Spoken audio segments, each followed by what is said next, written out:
Hi everybody, welcome. Happy Earth Day. Doing this video specifically for Earth Day, April 22nd.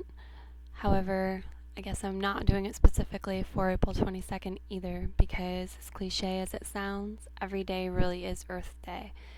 I wanted to talk just a minute about holistic. There's two different types of holistic. There's holistic, HOLISTIC, holistic, as in holistic health, mind, body, spirit, emotions, etc., thoughts, all of it being connected and working together to create health, or the opposite of health, working in a negative way to create disharmony in the body and illness. And then there's holistic, WHOLISTIC. And the second holistic that I mentioned, when I mentioned that, I'm talking about our holistic relationship, not with ourselves, but with the earth itself. The earth as an organism functions in a holistic manner as well. And if I've lost some of you and I seem a little too new agey right now, I'm just going to give you some specific examples of that can make it easier to understand. The air, if the air is clean, if the air is dirty, that impacts us. If the water is clean, if the water is dirty, that impacts us and our health. If we are positive, happy people, we have a positive, happy interaction and impact, versus if we're negative and pessimistic people, there's ripples to that, and we're putting out negative energy that other people are feeling. The earth can be feeling if our actions are inconsiderate to our environment. That has an impact. So soil, if the earth's soil is healthy, our food is healthier. If it's compromised, our food is compromised, and so forth.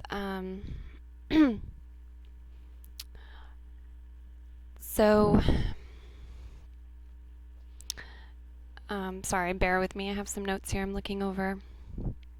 I just wanted to encourage people to celebrate Earth Day, but not just as a 24-hour period in one day. In the same way that I came in the end of November and introduced a gratitude ritual and spoke of it, but I'm encouraging people to practice gratitude year-round. I want to come now and address this holistic concept, holistic way, and encourage people to do what they can to acknowledge this, become aware of this, and make helpful choices for the environment and themselves, because what is healthy for us is healthy for the environment, and what is healthy for the environment is going to be healthy for us. So before I get too far into the post, I want to say a couple things so that I don't forget. The first thing is I wanted to say that as well as doing this video, I've written an article that I'm really quite proud of, that talks about the health of Earth and our health. So that link is going to be posted below, and I hope everyone will check it out. There's going to be other links also, and I may not mention them all in this video, so please check out what is offered there. The other thing I wanted to say is, when I use the word Earth, or the term Earth Day throughout this video, I'm not just talking about April 22nd, and I don't want it to be misunderstood as something that is just good for that one day. I want it to be heard, and I mean it, as a term that's interchangeable with any day, and as something that's not limited to a 24-hour period. Okay, so moving on, I'm hopeful that I've got you on board and that you want to celebrate Earth Day, as well as start living with more awareness about holistic, WHOLIST, I see health and continue to practice a connection with the earth and grow more and more in harmony with mutual wellness, the earth's and ours, because they are the same. That you'll want to align your actions and choices with what's best for all of us, the earth, and future generations. So I wanted to share some activities that could be used to celebrate Earth Day. And I'm going to do this by starting on an individual level and moving out. So doing some self-evaluation about beliefs that you have, things that you are closing your eyes to or choosing to remain blind to, things that you're taking for granted, what kind of products you use, things you're using, and their level of environmental friendliness, what their impact is, their greater impact, as well as what you're doing, things you're buying, using, what you're doing, and how you can make choices that are more environmentally friendly. And some specifics with that I want to bring up that are good to look into are your hygiene products. What kind of things are in your hygiene products? Because surprisingly enough, there's a lot of toxic stuff in a lot of hygiene products, and it's bad for your body. Putting it on your body, it's not really good for your body. And then it's returning back to the earth and to waters and polluting. And just as an example of something, in a lot of deodorants, there's lighter fluid is used. So you can imagine that's really not nourishing for your body. Cleaning supplies is a huge one. Most cleaning supplies are so toxic, and this is true, they're so toxic that you are actually not supposed to throw away into the trash the containers. You're supposed to take them to a poison control center. That's fact. So that should really raise a red flag in your mind. These things are getting sprayed in your house. You're breathing it in. Anyone else who's living in your home is breathing this stuff in. So taking some consideration about what your air quality in your home is because of these things, what you're giving your body to work with, and also what it's doing to the planet.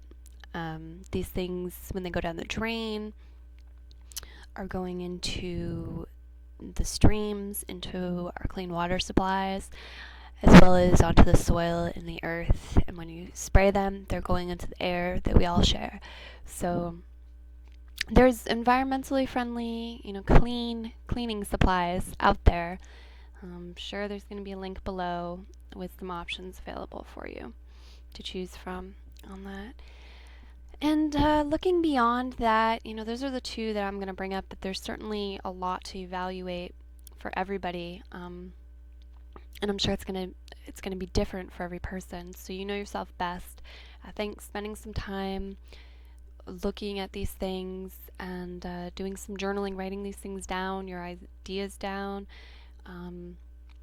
doing a little research probably, and thinking about ways that you can implement more environmentally friendly ways of being on a long-term level, like not just for a day or doing something once, but what you can do to make a change that's going to last over time. One thing I did this year is I created a wellness exercise that I titled the Triple R List. I did this for myself because I wanted to do a little brainstorming about how I could reuse more and how I could reduce more and how I could improve my recycling practice. So I just decided to make a list try to come up with three for each category and do that. So the link's going to be below of mine, and you can look at that and do it yourself if you choose to. I thought,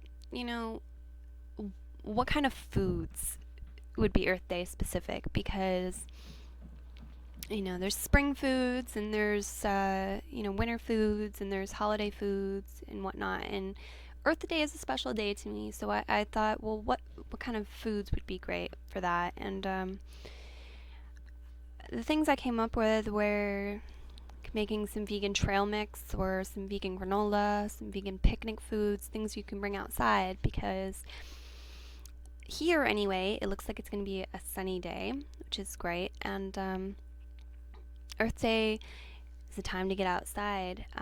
So make something like that you can take outside, and I think that's themed anyhow. So also, I have to talk about veganism, because the number one cause of global warming and the depletion of the oceans, the poisoning of the oceans, or the toxicity levels in the oceans, is animal agriculture, as well as some other things that I'm having a hard time thinking of right now. Pollution, the global warming, the ozone layer, soil depletion, deforestation, a lot of things, is animal agriculture. And I know, especially in this area, there's some misconceptions about farming practices, and people are starting to say and think, and it's being marketed, that local, smaller scale farms are sustainable and fine. And the truth is, they really don't contribute any less to the problems, to the global warming, or to the contamination of the water, or any of it. So a great book to read to learn about that is Comfortably Unaware. Probably find the link below. So if you're vegan, great. Thank you, and I'm very happy. If you're not, however, now, as is any time, it's a great time to look into what I'm talking about, and consider it and look into it. If it's something that sounds impossible to you, or you're sitting here going, yeah, I'm not going to become vegan, so you can move on. Try not to think so much in a black and white sense. Okay, you don't have to eat the typical American diet or be vegan. Okay, you don't have to do nothing or do everything.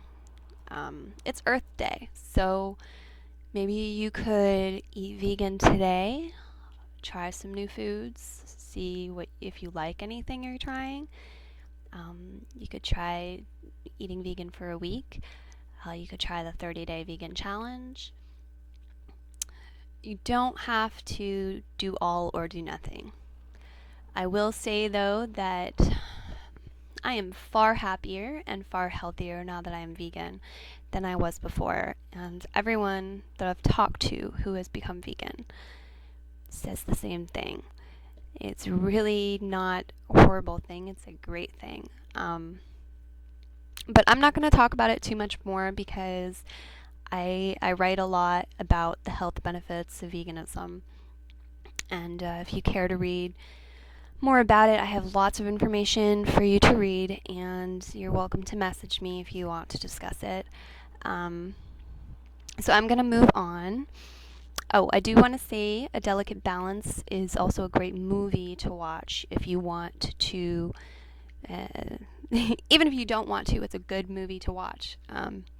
It's a good movie about the environmental aspects of animal agriculture. So, yes, go outside, do some trash pickup, Plant some organic gardens, plant some trees. A lot of places have, around this time of the year, have like what they call cleanups, spring cleanups, where groups of people arrange to go and clean up a specific area in their neighborhood. Sometimes it's like around a river or at a park or a road. So you could look into that and possibly join up with some other people and do a cleanup. Or if you're more introverted or you just don't feel like mingling with people, or they don't have one in your area, well, if they don't have one in your area, you could start one. Although I think it's a little late this year. So you could go out on your own and do it. Certainly every bit helps. Or go out with your family and do it. You could do a main road. You could do, a more private area if you don't want to be seen. There's lots of options. So those are the options, the ideas, that I came up with and wanted to share. Also, if you are vegan already, you can look into, in regards to food, you can look into ways that you can even further improve your environmental impact through your diet. The thing that sticks out in my mind most with that is conventional versus organic. You can move into eating more organic foods because the pesticides and the sprays certainly do have an impact on the environment. They poison, they hurt the soil, and they also poison some pollinators and things. There's different reasons, as well as the air. But again, the number one cause of global warming, the contamination of the waters, the depletion of fish and life from the ocean and the waters, the ozone hole in the ozone problem, and the deforestation, the destruction of the rainforest, whatnot. It's undisputed fact that the number one cause of that is animal agriculture. Small or large, does not matter. And again, a great book to read is Comfortably Unaware. Link should be found below. A great movie to watch. It's A Delicate Balance. So yes, happy Earth Day. Please celebrate, and not just today. You go outside and do some of these things. You'll be getting exercise. You'll be improving your health by getting exercise, getting some fresh air, some sunlight. It'll probably boost your self-esteem, make you feel better about yourself. I just wanted to say one last thing before I leave, and that is I hear a lot from people that they hear what I'm saying, but one person doesn't make a difference. That they're only one person, they can't make much of a difference. And that's utter nonsense. The truth is, you can't escape making a difference. There is no neutral position. Everything you do, every action you take, is making a difference. It's just that you have a choice whether you're going to make a positive difference or a negative difference, whether you're going to do something that helps or whether you're going to do something that harms. But you don't get to not make a difference, ever. You don't get to be neutral. You're always making a difference. So please don't think that you're one person and that you're powerless and that you don't make a difference, because one person makes a world of difference. So happy Earth Day, happy Earth Week. Every day is Earth Day. Thank you very much for watching my video. Please check out the links below and be well.